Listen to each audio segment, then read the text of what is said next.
Bonjour à tous, eh bien, je vous retrouve aujourd'hui pour une guidance intemporelle. Donc on va voir ce que les guides, l'univers, Dieu, les anges, les archanges, les êtres de lumière, vous les appelez comme vous avez envie, un défunt parmi voilà les défunts, enfin peu importe comment vous nommez les personnes au-delà, hein, au-delà du visible, au-delà de la matière. On va voir quel message on reçoit aujourd'hui. Donc, je vais débuter avec un oracle, c'est Message des anges, je crois qu'il s'appelle. Donc, on va voir tout de suite quel message on nous donne. Et puis, on ira approfondir après avec l'oracle de la triade, pardon, et l'oracle de l'œil de lotus. Écoute ta petite voix intérieure. J'adore. C'est par cette petite voix qui te parvient à l'intérieur que je me fais entendre de toi. Je peux te donner des réponses ou te proposer des gestes à accomplir grâce à elle. Il m'arrive souvent de te suggérer une direction à prendre parce que tu es perdu ou encore de te prévenir d'un danger imminent. Apprends à écouter ces messages et à leur faire confiance. Donc là, on vous dit d'écouter votre voix intérieure. Donc la voix intérieure, c'est ce que j'appelle l'intuition, moi. Donc il y a une différence entre l'intuition et le mental. Parce que vous savez, le mental aussi, il peut nous parler. C'est non, t'es pas capable, machin. Des fois, vous avez... alors comment reconnaître les deux? C'est pas toujours évident, c'est vrai. La voix intérieure, l'intuition, c'est quelque chose de furtif. On n'est pas en train de réfléchir, on n'est pas en train de... on pense à rien ou on est occupé à quelque chose et d'un coup, ça vient vraiment d'un coup comme ça furtivement. Et ça reste pas longtemps, c'est vraiment une information, c'est vraiment c'est bref, quoi. Que quand c'est l'ego, eh ben, ça tourne en boucle dans la tête, ça revient sans arrêt. Là, c'est vraiment quelque chose qui vient. Je dirais même, ça vient du cœur. C'est quelque chose qui nous fait tout de suite vibrer. C'est quelque chose, voilà, on va l'entendre et puis on va tout de suite dire, ah oui, c'est ça. Ah oui, ah oui. Par exemple, moi, ça m'arrive souvent. Je cherche quelque chose que je ne trouve pas, donc j'ai mes habitudes, je demande à Saint-Antoine de m'aider à retrouver et tout, et puis je laisse tomber, je lâche prise, hein, je suis plus dans où c'est que je l'ai mis, où c'est que je l'ai mis, non, je lâche prise, je pense à autre chose, je fais ce que j'ai à faire, et d'un coup, j'ai cette intuition, j'ai cette réponse qui me vient, je vois ou j'entends dans le placard, dans le machin, et là je vais voir, et finalement, c'est là que je retrouve souvent, c'est souvent le premier coup comme ça, je retrouve ce que je cherchais. Donc, vous voyez, c'est ça la petite voix intérieure. Donc, on va voir ce qu'on a à nous dire d'autre par rapport à ce message, hein. On nous dit d'écouter notre voix intérieure pour prendre des décisions, pour se faire, il faut faire confiance au message puisque ça nous guide toujours dans la bonne direction. On va prendre, je commence par lequel? Allez, la triade. On va prendre la triade, on va voir ce que nous dit la triade par rapport à ce message, d'intuition, voilà, de ce qui nous est soufflé. Alors, qu'est-ce qu'elle nous souffle? Alors, la voix intérieure, bien sûr, elle peut passer par diverses chemins. Ça peut être une réponse qui vous vient dans un livre, ça peut être une réponse qui vous vient avec les cartes, ça peut être une réponse qui vous vient, vous êtes dans la rue, vous voyez un panneau publicitaire, et c'est justement la réponse que vous attendiez, ça vous parle, mais on le sent, ça résonne avec nous, je sais pas comment dire, c'est une évidence, voilà, c'est une évidence. Vous savez que c'est ça, vous savez que c'est la réponse. Il n'y a pas besoin de se dire, est-ce que c'est la réponse? Non, vous le savez, c'est une évidence. Donc, en dos de deck, j'ai l'amour. Et on va aller voir. Bon, alors là, on me parle de la foi. La prière, c'est la foi, c'est nos croyances, c'est vraiment le fait d'être lié à quelque chose d'autre, hein, bien sûr. Mais c'est également le fait, vous voyez, on voit ces bougies, le fait d'être éclairé par la lumière, oui, on est éclairé par la lumière, mais par la prière, c'est un beau lapsus, hein.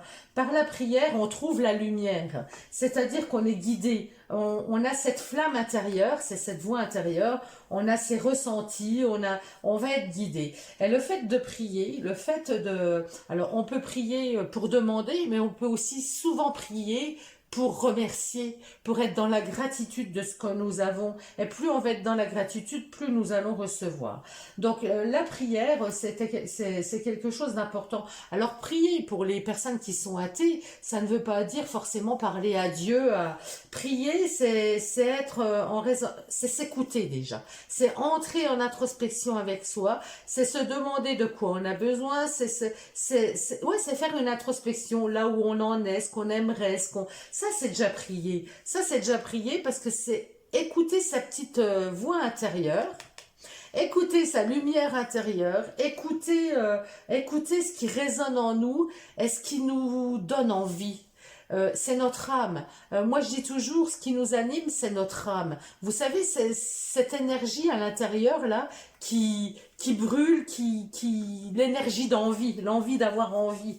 Ben, c'est ça. Hein. La prière, ça va au-delà des croyances, hein, voilà, des croyances à Dieu ou à toute autre chose. Hein.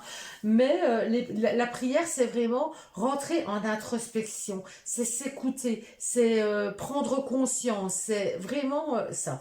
Et le fait de rentrer en introspection, de prendre conscience des choses, de s'écouter, d'entendre une petite voix intérieure nous parler, eh ben, on mute. On mute. Ça transforme les choses. Ça transforme les choses et ça amène toujours quelque chose de nouveau. Voilà, c'est ça le parcours. Vous êtes dans l'amour, hein. Il faut toujours être dans l'amour, voilà, vous ouvrez votre cœur, c'est ouvrir son cœur. Être dans l'amour, c'est ouvrir son cœur, c'est penser avec son cœur, c'est raisonner avec le cœur. Et là, vous allez avoir cette lumière, vous allez avoir cette prise de conscience, vous allez avoir cette vivacité qui va venir en vous. Voilà, des fois, on est perdu, on ne sait pas où on en est, on se pose, on ferme les yeux, on prend le temps de rentrer en introspection en nous. Qu'est-ce que j'ai fait? Qu'est-ce que j'ai fait? Pourquoi? Enfin, où c'est que j'en suis? Et là, on calme le mental tout doucement, on vient à calmer le mental et on a des choses qui vont émerger. Forcément, vous allez avoir la petite voix intérieure qui va vous parler, ou vous allez ressentir des choses, vous allez avoir, je sais pas, ça va venir comme ça, la voix intérieure, c'est vous montrer, je sais pas, depuis toujours, vous avez eu envie d'écrire, vous ne l'avez jamais fait, et là, vous allez avoir cette impulsion, cette envie de reprendre l'écriture. Vous voyez, c'est des choses comme ça. Quand on est en prière, on est en introspection en fait. Et ça nous amène toujours vers un changement qui est positif, mais vers un changement où il y a des nouveaux projets, des nouvelles choses qui arrivent. Hein. C'est toujours comme ça, c'est toujours ce processus-là. Et donc, là, pour les personnes, alors c'est un message qui s'adresse surtout, je dirais, aujourd'hui, aux personnes qui sont perdues, aux personnes qui ne voient plus clair, aux personnes qui sont dans le flou, qui sont dans l'incertitude, qui doutent d'elles, qui sont complètement, voilà, qui savent même plus pourquoi elles sont là, qui recherchent leur mission, eh ben là, voilà, on vous dit d'entrer en introspection. Alors, voilà, de vous écouter, de faire le calme et le silence. Le mieux, c'est encore de le faire dans la nature si vous avez cette possibilité. Mais entrez en silence et vous verrez que vous allez avoir ces flammes intérieures, cette voix intérieure qui va vous parler, qui va vous amener à un changement, qui va vous amener vers quelque chose de nouveau. Wow, c'est un super message, hein, c'est fort, hein, j'en ai des frissons, moi. Donc, on va voir ce que l'œil de lotus nous dit de plus. Fidélité, espérance,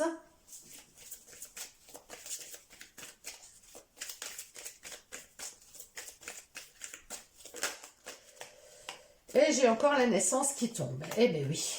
Donc là, fidélité. Fidélité, c'est déjà la fidélité à soi-même. C'est être loyal, c'est la loyauté. Être fidèle, alors vous pouvez être fidèle à une personne, à quelqu'un que vous priez. Ça peut être une personne qui était de votre famille, qui est passée de l'autre côté, et que vous avez toujours ce lien, vous ressentez ce lien fidèle avec. Ça peut être une amie, ça peut être... Mais notre propre ami, c'est nous-mêmes en fait. nous sommes la personne qui va nous suivre toute notre vie. Donc soyez loyal, soyez fidèle à vous-même, c'est-à-dire soyez fidèle à ce que vous avez envie de faire. Soyez loyal, ne vous matraquez pas, ne vous sabotez pas. Là, on a l'espérance. Eh ben, l'espérance, elle vient quand on sème des graines. Donc voilà, vous avez été en introspection. Vous avez entendu des petites choses qui vous sont venues. Hein, alors, on dit entendu, mais ça peut être des brides, je vous dis, ça peut être même des visions. Vous avez visionné, vous aimeriez être comme ci, comme ça. Et là, vous allez planter les graines. Mais il faut être loyal à ce que vous voulez. C'est-à-dire, si vous plantez la graine, je sais pas, moi, de devenir auto-entrepreneur. Je prends un exemple. Vous souhaitez devenir entrepreneur, eh ben, il va falloir planter les graines et arroser cette graine. C'est-à-dire, rester fidèle à votre projet et puis, surtout, faire les choses en fonction de ce que vous voulez. C'est-à-dire, allez vous renseigner, vous écouter, savoir, prendre des notes. Qu'est-ce que j'aimerais faire? Qu'est-ce que je peux faire pour y accéder? Vous allez vous renseigner sur Internet, les personnes qui se sont lancées dans tel ou tel projet, comment elles ont réussi, qu'est-ce qu'elles ont fait, où elles en sont, qu'est-ce que je pourrais mettre en place. Voilà, c'est ça, planter les graines. Planter les graines de l'espérance pour les voir se transformer en nouveaux projets, hein, en une naissance, eh ben c'est vraiment semer. Alors là, c'est vraiment aussi planter la graine pour obtenir un bébé. Vous voyez, c'est la même chose. Quand on veut faire un bébé, quand on veut avoir un enfant, ben, il faut bien planter cette graine et après il faut le temps de gestation pour que cette graine grandisse, pour que l'enfant évolue, pour que le fœtus évolue, pour arriver jusqu'à la naissance. Eh ben tout projet, c'est la même chose. Mais alors, il faut vraiment être fidèle, il faut peut-être trouver des amis autour de nous, se faire aider par des connaissances, des personnes en qui on a confiance, garder votre confiance et se faire aider par des personnes qui ont les compétences par rapport au projet qu'on a envie de faire. Automne, là j'ai l'automne. Alors l'automne peut me parler de la saison, bien sûr, on arrive en automne, mais l'automne c'est aussi, vous voyez, la période d'introspection, la période où on va lâcher, on va se débarrasser de ce qui ne doit plus faire partie de notre vie. Donc il faut lâcher, il faut lâcher. On fait le point de où on en est, et puis ça j'ai plus besoin, ça j'ai plus besoin. C'est aussi la période où on peut faire du tri à la maison. Voilà, l'hiver est passé, l'été est passé, eh ben on va commencer à ranger. On a récolté les fruits, on va débarrasser, on a fait les conserves, on range, vous voyez tout. On va être dans le rangement, on va ranger nos salons de jardin, on va ranger pour laisser le calme arriver, pour entreposer et laisser partir ce qui doit partir. L'été est terminé, eh ben je dois arrêter de vouloir aller jardiner par exemple. Donc il faut que j'accepte de laisser partir cette passion, même si c'est une passion, eh ben il faut le laisser partir. Et c'est un moment d'introspection où on regarde un petit peu, on va avoir plus de temps pour nous, on va être plus enfermé et on va justement arriver à prendre ce temps pour dire, ouais, où c'est que j'en suis, qu'est-ce que j'aimerais faire, quels sont mes nouveaux projets pour l'année prochaine. Vous voyez, cette fin d'année, cet automne, début d'hiver, enfin c'est vraiment l'automne, hein, les 3 derniers mois de l'année, on est dans cette introspection, dans cette libération de ce qui doit partir, dans cette acceptation de se poser, de ne plus être des fois dans l'entrain, dans la motivation, dans les nouvelles choses. Il faut prendre le temps. Voilà, on prend le temps de bien nourrir ses projets, de bien, on prend le temps de prendre le temps, j'ai envie de dire. Et c'est ça, c'est ça. Donc notre petite voix intérieure nous parle, hein, vous l'avez avec voilà des prises de conscience, voilà un très très beau message. Et là j'ai 2 fois la naissance, donc vous voyez, on insiste bien que pour tout nouveau projet, on passe toujours par cette période d'introspection. Donc c'est-à-dire, c'est pas la réflexion avec la tête, hein. Le mental il en faut, parce que forcément quand vous allez être dans qu'est-ce que je dois mettre en place, ok, il en faut. Mais au tout départ, c'est vraiment qu'est-ce que j'ai envie de faire? Qu'est-ce que j'ai envie de faire? Qu'est-ce qui me ferait plaisir? Qu'est-ce qui me rendrait heureux? Voilà, c'est ça les questions. C'est, est-ce que je dois faire ça? Est-ce que c'est vraiment fait pour moi? Est-ce que, vous voyez, c'est des questions qui résonnent avec vous. C'est des questions qui viennent du plus profond de vous. Et là, si vous êtes fidèle à ce que vous avez envie de faire, à vos espérances, eh ben, vous allez mettre les projets, vous allez tout faire, mettre en place pour que ce projet puisse voir le jour. Waouh, c'est magnifique. Je vais prendre un dernier petit message des portes de l'intuition pour voir ce qu'elles nous disent en plus. Et puis on s'arrêtera là. Waouh, waouh. J'adore, hein, c'est vraiment toujours puissant. La réparation. Dès que vous transformez ou vous réparez les choses, vous récupérez toute une énergie dont vous pouvez disposer. Donc, dès que vous transformez ou réparez les choses, vous récupérez toute une énergie dont vous pouvez disposer.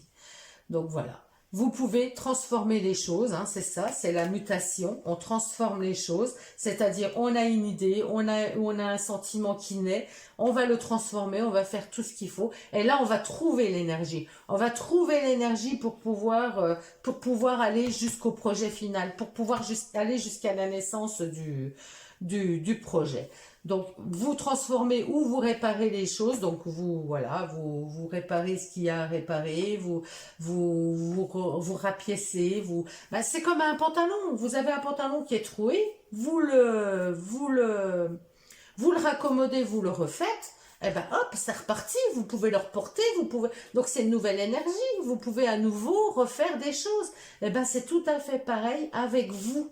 Donc entendez-le et prenez le temps de vous écouter, d'écouter votre cœur, rentrez en connexion avec votre cœur, avec votre voix intérieure, avec votre âme. Hein, la prière, moi c'est l'âme pour moi, c'est vraiment ce qui vibre au plus profond de vous.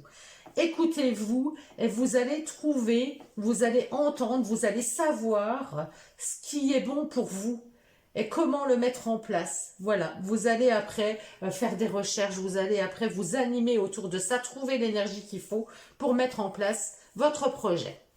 Eh bien, c'est une très belle guidance aujourd'hui. Je vous souhaite à tous une très belle journée. Je vous embrasse. Je vous dis à très bientôt. Vous pouvez me dire en barre d'infos hein, si ces guidances vous plaisent, si elles ont résonné avec vous, quel est votre projet actuel, si vous êtes passé par cette phase. Merci de partager, c'est sympa. Hein. C'est sympa de pouvoir échanger, de pouvoir partager. Je répondrai à toutes les personnes qui marqueront un commentaire. Et puis, je vous embrasse tous. À très bientôt.